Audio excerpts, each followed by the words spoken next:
سعودی عرب نے مکہ agreement sign کرنے کے بعد جس پہلے ملک کو باقاعدہ دورے کی دعوت دی ہے وہ نہ تو امریکہ ہے اور نہ ہی کوئی یورپی طاقت۔ محمد بن سلمان نے خود بنگلہ دیشی وزیر اعظم طارق رحمان کو یہ دعوت بھجوائی ہے اور اسی بات نے بھارتی تھنک ٹینکس کے اندر کھلبلی مچا دی ہے۔ مکہ ایگریمنٹ ہونے کے فوراً بعد بنگلہ دیش کا پہلا ملک بننا جو سعودی عرب کا دورہ کرنے جا رہا ہے یہ کوئی اتفاق نہیں۔ بھارتی رپورٹس کے مطابق اگر بنگلہ دیش واقعی کسی نہ کسی صورت میں اس بلاک کے قریب آتا ہے تو یہ پاکستان کے لیے ایک بہت بڑا اسٹریٹجک فائدہ بن جائے گا۔ آپ سب جانتے ہیں کہ اس کی وجہ سیدھی ہے، جب بھی بھارت کے ساتھ پاکستان کی کشیدگی بڑھتی ہے تو ممکنہ صورت یہی ہوتی ہے کہ پاکستان کو تین اطراف سے دباؤ جھیلنا پڑتا ہے۔ مشرق میں خود بھارت، مغرب میں افغانستان کی طرف سے عدم استحکام اور بلوچستان میں موجود اندرونی خطرات۔ اسی رپورٹ میں مزید کہا گیا کہ اگر بنگلہ دیش بھی کسی حد تک اس بلاک کے قریب آ جائے تو بھارت کے مشرقی حصے پر ایک نیا دباؤ بن جاتا ہے اور بھارت کو بیک وقت کئی محاذوں پر سوچنا پڑے گا۔ اور یہاں پر صرف سعودی عرب یا پاکستان کی بات نہیں، چین بھی اس کھیل میں پوری طرح شامل ہے۔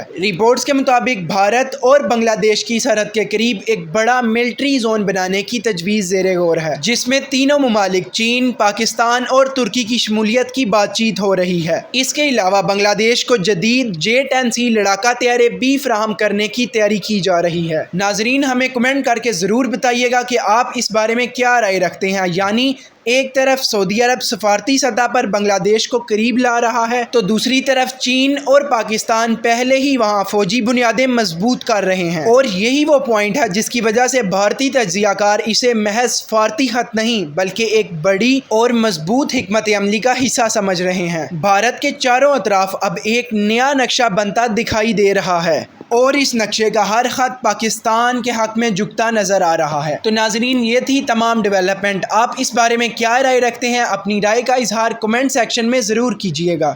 جیو پولیٹیکل اینگلز کو آسانی سے سمجھنے اور اپڈیٹڈ انفارمیشن کے لیے ہمارے چینل کو سبسکرائب کریں اور ویڈیو کو لائک کریں۔